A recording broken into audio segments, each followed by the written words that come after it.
right, all right. Welcome, everybody, to another Sober Life podcast. I'm your host, Scott Jones. I want to thank you for joining us here today. I know our times are all over the place. You know, we're going to pop up and everywhere. I might start calling it the pop-up podcast because we don't know when we're going to do it, when we're going to have great people in the studio, but we do have somebody great here today.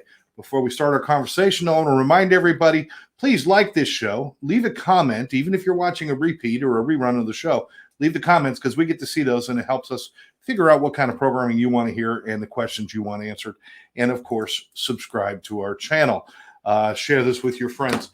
I have Gayle Giese here from this is a long one, people, Florida Mental Health Advocacy Coalition.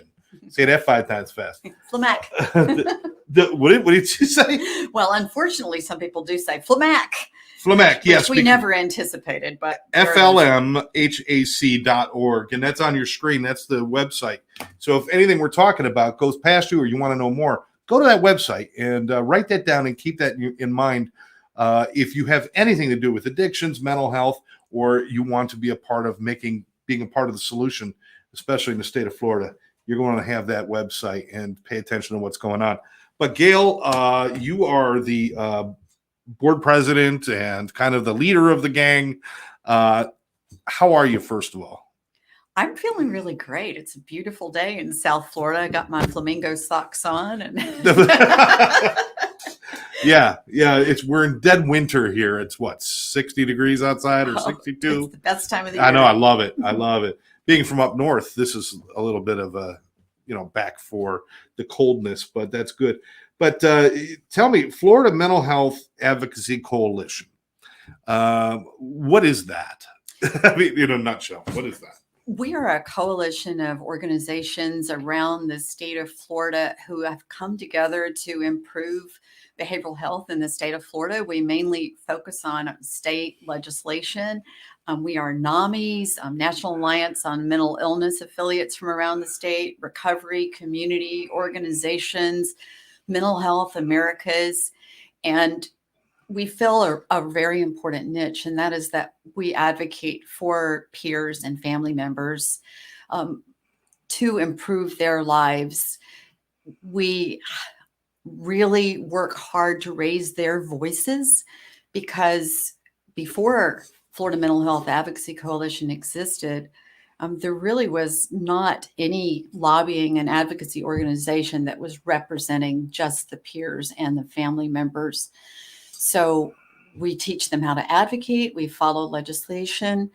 We work on legislation that's going to improve their lives. And because people are so desperate, they find us on this website and they email us. And sometimes we send out people from our local groups, our NAMIs, Mental Health America's recovery community organizations. And now I'm learning about One Brother, One Sister and other organizations. There we go. And we connect people locally to and try to get them the help that they need, which does my heart good. So your coalition, without there's all these different fragmented 501c3s, nonprofit working, whether it's the NAMIs or the, there's recovery community organizations, there's all sorts of little things. And by you bringing all that together, it actually creates kind of one voice for change, right? Is that kind of what we're talking about That here? is the idea. And the idea is to be meeting with your legislators all over the state, talking about the same issues at the same time so that our voices are more powerful. How long have you been doing this now? Well, we became a 501c4 in 2020. I think it was January of 2020. We actually existed before that, but we were not incorporated.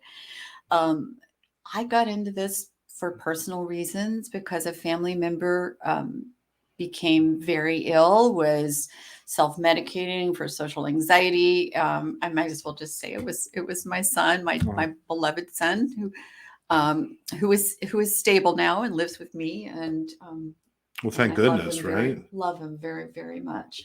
But he inspired all of this, and he is my hero because he lives every day to the fullest that he can fighting voices in his head, and the side effects of his illness, of the medications that he has to take.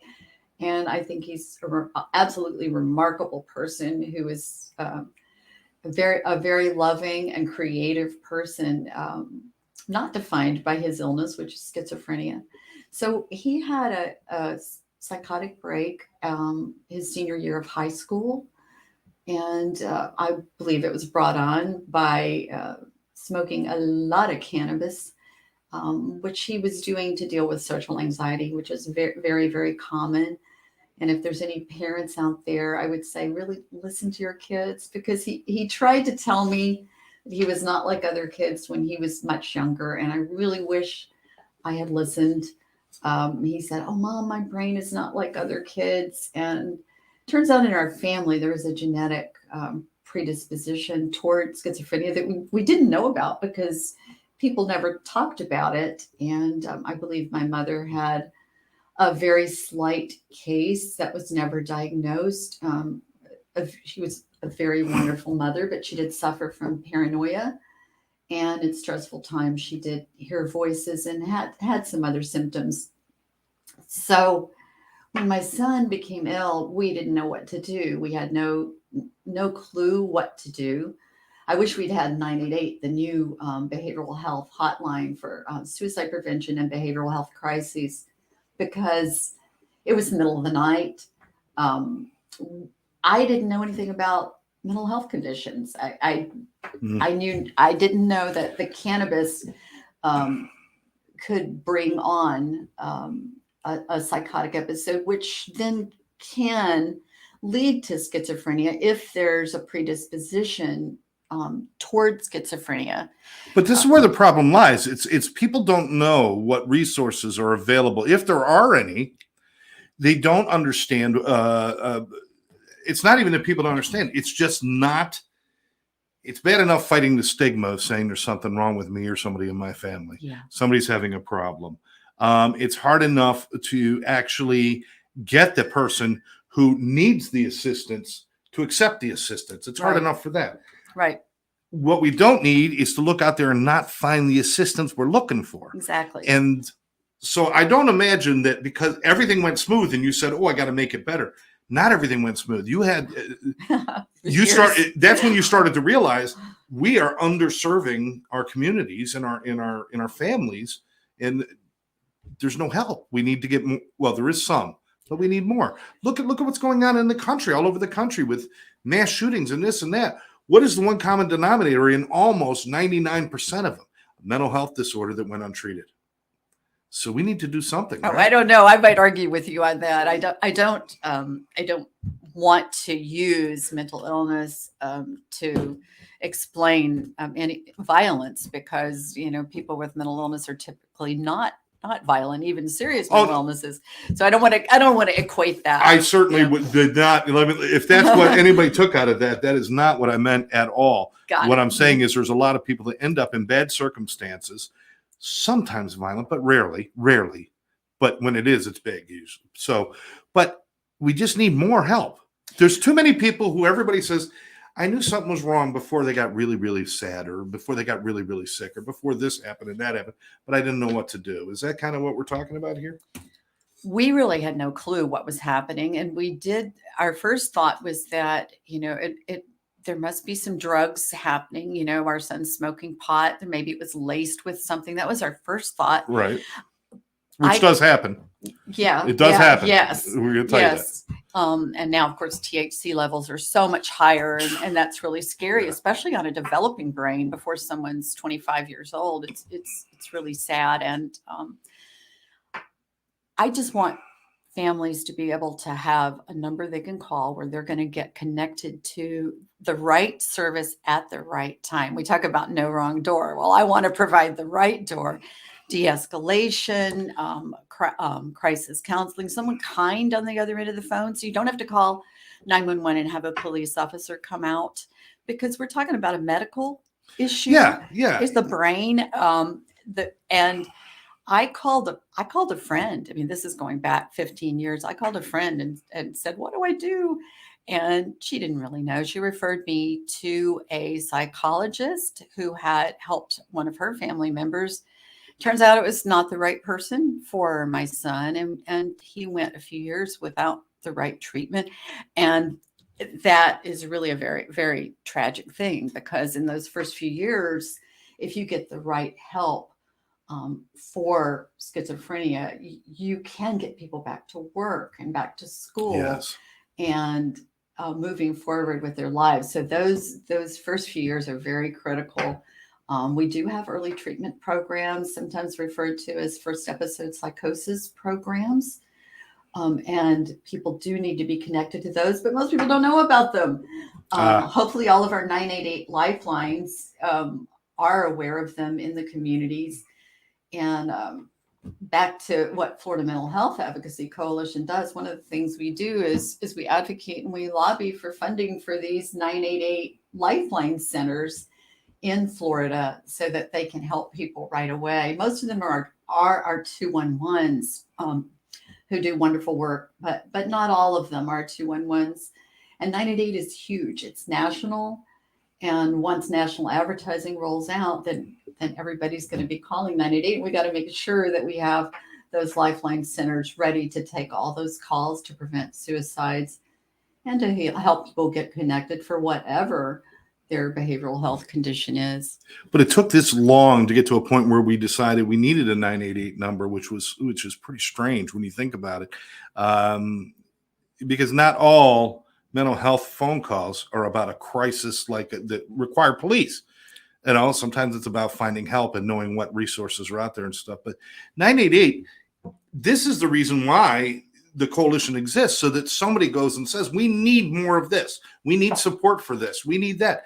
All these little nonprofits that are doing the good work, they don't even have access to get into Tallahassee or to get into Washington or to do those things and make their voices heard and saying we need more help. But that's what you guys get to do. Yeah, we bring them together and we meet every Friday from 12 to 1 during the state legislative session, and then every other week outside of the session. And we have a lobbyist and we follow bills. There's a very good Baker Act bill that we're following right now that has a lot of improvements in it. One thing I love is that it allows counties and cities to set up their own transportation system for Baker Acts, so that you don't have to call for law enforcement, that it's more of a medical response. That is the standard now, is that when you call to do a Baker Act, when you're doing something, it's almost always law enforcement that shows up. And sometimes that can escalate a situation, having somebody show up with a badge and a gun. And Right. My husband and I do talk at the CIT training, which is wonderful, crisis intervention training. Yes. And there are some wonderful officers out there that are trained, but not everybody's trained. And even if they are, those of us with family members who have behavioral health conditions, we would prefer a medical response. So for people who are willing to go, they can go in vans. They can, if there's a medical issue or maybe they're unwilling to go, they can go in an ambulance. So you don't have to bring out the police in the middle of the day when your neighbors are watching and get your loved one handcuffed. There's that, fight or flight syndrome. Some people are going to lash out or run away, and then they get arrested, and they're in jail, and then their condition deteriorates because it's not a therapeutic environment. And if you can treat a behavioral health condition and have someone be a peaceful, wonderful member of your community, then that's what you should be doing. A lot of times, trespassing, for instance, it's the result of an illness. Somebody's just wandering. That happens with Alzheimer's patients quite a bit. Yeah. It also happens with people who are suffering from psychotic disorders, and they may wander. They may be confused. And if we can get them the help that they need and not put them in jail, then we are doing their families a great service. We're saving their lives, and we're improving our communities. You put. Let me do this real quick because we do have a couple of listeners out there. We got Karen is with us, my friend Karen. She says, Beautiful story. Blessed to have a mom like you. Karen, thank you so This is much. my friend Karen, who actually in Fort Lauderdale, and I'm going to give you another plug because she always supports my shows. She owns Crazy About Costumes in Fort Lauderdale, and she's always doing the work for the Broward Stage and everybody else. Oh, I love But it. also, if you ever need a costume or you just want to have some fun, stop in there, grab yourself a costume. Everybody once in a while has to be Batman. I'm just telling you, it's just it have to be. So Karen, thank you so much. And Nicole Young is with us saying good morning, Nicole. And she's always supporting addiction, mental health talk. And now, addictions go right along with this. This is all kind of lumped together because, I mean, the truth is the strain that goes between addiction and mental health is it's often there. Of course. Maybe 80% of the time you could find something that crosses over. So, well, there's so much self-medication. I mean, even my son's story. I mean, he was medicating for social anxiety, within our group, we have so many people from the recovery community organizations, and they're doing great work. Now you're working specifically in Florida. Mm-hmm. Are there other organizations like yours throughout the country that are bringing people together? The NAMI state organizations are doing some of this work. We're kind of doing it on steroids in Florida because we meet weekly during the session, even outside the session. I work every single day on these issues with our lobbyist. We hope that we can raise some money and hire an executive director so that when I retire, everything will keep going. But we're all volunteers except for our lobbyist. But we're very passionate volunteers. Honestly, we're mostly moms. There's some dads in there and brothers, but we're mostly moms. Wow. But a lot of legislation that applies to mental health disorders and addiction disorders and things like that, a lot of those do start in the state of Florida. I mean, I'm not saying, there's other states that create ideas and stuff, but this is kind of ground zero for a lot of mental health because we do have such a cross section of people here. And a lot of elderly people, so there's mental health there. And then we have the addictions. I mean, we're not even going to talk about that. That's through the roof. So there's a lot of activity right here in Florida. This is a good ground zero for national change, even though you're just working within the state, right? Well, we're also the third most populous state, and we're growing all the time. Yeah. So we really need to get a grip on this. And we have seen improvements. We have had more funding for mental health and substance use disorders in the state over the last few years. More money going to our managing entities, which are our safety net for behavioral health services in our communities. So $126.3 million as of a few years ago. That's now, it sounds like a lot of money, but it's divided up between all the managing entities in Florida to go out to all of the communities. So it's not as much as you would think.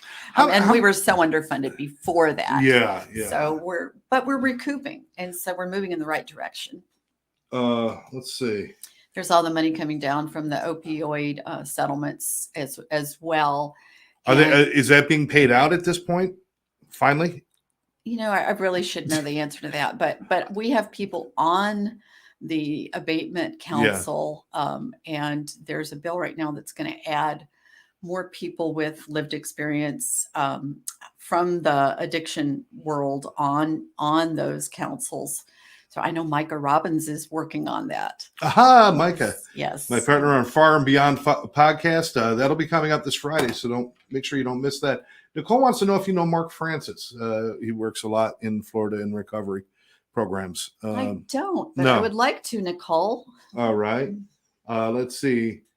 He worked programs with foster care, aging, autism, amazing programs. Okay. Yeah. Well, you know what, Nicole, if you're a friend of his, have him reach out to the Florida Mental Health Advocacy Coalition and see what he can do. Now, how many organizations are involved with you right now as far as, these small little, not small, but these individual nonprofits that all come together? How many do you have gathered now? We have 31. 31. Right now. Wow. Now, is that focused in any particular area in Florida, or is that all over the state? It's all over the state. I mean, there are counties we don't have organizations in, which is sad because we want to reach every legislator. Listen to this. This is important. Yeah. Check to make sure your county is involved. Which counties do you need more involvement with? Mostly the rural counties. We're very strong in South Florida, with Miami-Dade and Broward and Palm Beach counties. Yeah. We also have a really good bunch of groups in Jacksonville with NAMI Jacksonville, and they've established their own coalition, the Northeast Behavioral Health Advocacy Coalition, Mental Health Advocacy Coalition. We're strong in Tampa, all the cities in Orlando. But we have a lot of smaller NAMIs like NAMI Brevard, and NAMI Tallahassee is very active. But yeah, all the rural counties. Florida has 67 counties, and I'd say we cover about, I need to check on this, but I'm guessing it's about 25. Okay. All right. So, I mean, certainly if somebody's watching this and saying, this is really good that somebody's out there doing this and fighting for this stuff. I mean, without change, we're really in deep trouble, because addiction is changing, mental health is changing, all these things. I almost want to say that they're getting worse. And like you just said, more powerful THC in drugs. The drugs are more dangerous, more than ever. There's more of them. Life is busier, faster, louder, and crazier than it's ever been. And for anyone with mental health, it's like everywhere you go, there's triggers for people, and there's all sorts of problems. Yeah. We are not keeping up on our end of both prevention and treatment. So we need more people to get involved. And we need people to start worrying about the right things, start asking the right questions. It's like, what could we have put in place while this kid was still in high school that could have helped him? What could we have done? And we need people asking those questions and finding out. Yes. If somebody's enjoying this and they want to get involved, how can they get involved? Can an individual help you out? Can somebody help you? Oh, absolutely. And you can go to our website, flmhac.org, and sign up for our advocacy alerts. You'll also find my email address on there, Gayle, Gayle, at flmhac.org. And you can email me if you are a behavioral health community organization, a nonprofit, and you would like to work with us. We would love to have you. The basic membership is free. Because we want advocates. We want to have very informed advocates who are willing to speak with their legislators. As our lobbyist said, build those relationships with your legislators. They need to hear your stories. That's what we have that other organizations don't have. We have the stories, like my personal story. I told you about my son and how I wish we'd had 988 at that time. I mean, that's a very powerful story that our legislators will remember. And we've met many that really, really do care on both sides of the aisle. So that's good to know. So email me. That's excellent. Excellent. And even if you just want to ask questions, I know that you guys are concerned with making changes you need to make in the government and with the funding and with everything else out there. But your concern is just as much for the communities and the families themselves, and because of the connections you have and the people that are in service with you. If somebody asks you a question, you've got all these resources to tell them about, which is cool. And that's really one of the biggest things that's needed is there's resources that are so undervalued or underused because people don't know about them. Because we're not making TV commercials and we're not doing those kind of things. Right. Well, I think the local organizations of the recovery community organizations, the Mental Health Americas, and the NAMIs are doing really great work, National Alliance on Mental Illness. So if you need support, education, advocacy, do hook up with those groups locally. I'm in Broward County. I'm very, very involved in our Stepping Up initiative to reduce the number of people with behavioral health conditions in our jails and the amount of time that they stay there. There's a lot of good work being done there. So we're involved. All of our advocates are involved on the local level, as well as being involved in the state legislation. And it's important, it all goes together. When we are fighting for more funding for the Lifeline centers, that's for your local Lifeline center. So your Lifeline center can connect you to the right service that you need so that you or your loved one can get help immediately. So it's local, it's state, and we also follow Mental Health America and NAMI National. And NAMI National provides us with some really great policy information. So we're very grateful to them. Everyone deserves an opportunity to get better. Everyone deserves that. And without people like you, as a human being, forget, your organization is fantastic, but you as a human being putting your time and effort into this, we all thank you very much for what you do. Well, you're welcome. We got somebody here you might have heard of, Joe Bryan. Hi, Joe. Gayle was making big changes. Appreciate you having her on the show. She's a hard worker. Thanks, Absolutely. Joe. You too. Joe is on our board. Thank you, Joe. Let me see. It says in the 90s, we had a drug farm. We had carp. We had South County. Now we had Jerome Golden, which was a 45th Street. All total over 500 beds. They're gone. We have the program, and Del Rey left. So, I mean, I think that's kind of some of the things. We try things, it doesn't work, it disappears, or it does work, and we run out of funding. So we need this. We need people to keep pushing. One Brother, One Sister, our organization here, which is dedicated to educating individuals, first responders, families, communities, everyone on understanding mental health and addiction, understanding what to do. I don't ever want to have a situation where somebody has to stand in front of somebody and saying, I can't help you. I mean, there's always something, and organizations like yours makes that possible. I want to ask you one last question before we go. And I want to, first of all, ask you, will you commit to coming back and letting us know and keeping us informed of what you guys are working on? And maybe if you need anything done in the community, we can pull it together with the shows. I would love that. Thank you so much, Scott. We would definitely dedicate ourselves to that for you guys. Is it ever too late to get help for somebody?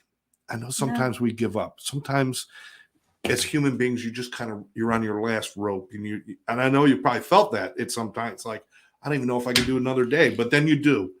But how do you keep going? And is it ever too late to help somebody? No, it's never too late, but we have to support our families. I was talking to Karen Hurley at One Brother, One Sister here about how our families are really the people that are keeping their loved ones out of acute care, out of the hospitals, out of the emergency rooms. They're learning skills, and they might call the mobile response team. They might call for a Baker Act, but the mobile response team is going to come and assess the situation. It might result in a Baker Act, but ultimately that Baker Act is going to be 72 hours. The person's going to be back at home, and it's the families that are supporting their loved ones, and it's very difficult. And of course, we know a lot of families are struggling themselves, and maybe mom is working 2 jobs. Maybe they don't understand what's happening with their loved one that has a behavioral health condition, a substance use disorder. They don't know what's going on. Maybe they feel like they've got to kick them out. But it's never too late. Please don't kick them out. It's never too late. It's hard. It's very hard. But there are people out there that will help you. You can call 988 if you're at the end of your rope. Please connect with your local NAMI or recovery community organization for help and support. And if they're not sure where to turn, they can reach out to you guys, and you guys can help them find where to turn, because you're connected. And that's what's really important. It is. That is huge. It is. So we will be talking more with Gayle, I'm sure, as we go throughout the year, and all the different legislation coming down, because the more you guys know about it, I mean, everybody wants help in their community. Nobody wants to do the job that you're doing, is to go up there and make sure funding keeps going and make sure we get new funding and new ideas and new things happening. And it's appreciated more than we can ever say, because somebody has to be doing that work. But because of that, there are resources. Make sure, just don't give up. don't give up. If you don't know, ask 988. You can go to flmhac.org, learn more about what they're doing, and reach out and maybe volunteer some help or some time or even some money. Whatever you can do, let's keep this going. Gayle, thank you so much for your time. Thank you, Scott. Thank you so much. And thank all of you for taking a few minutes and watching Sober Life Podcast. For Sober Life Studios, One Brother, One Sister, I'm Scott Jones, thanking you and saying we will catch you next time. Everyone, bye-bye now. Bye.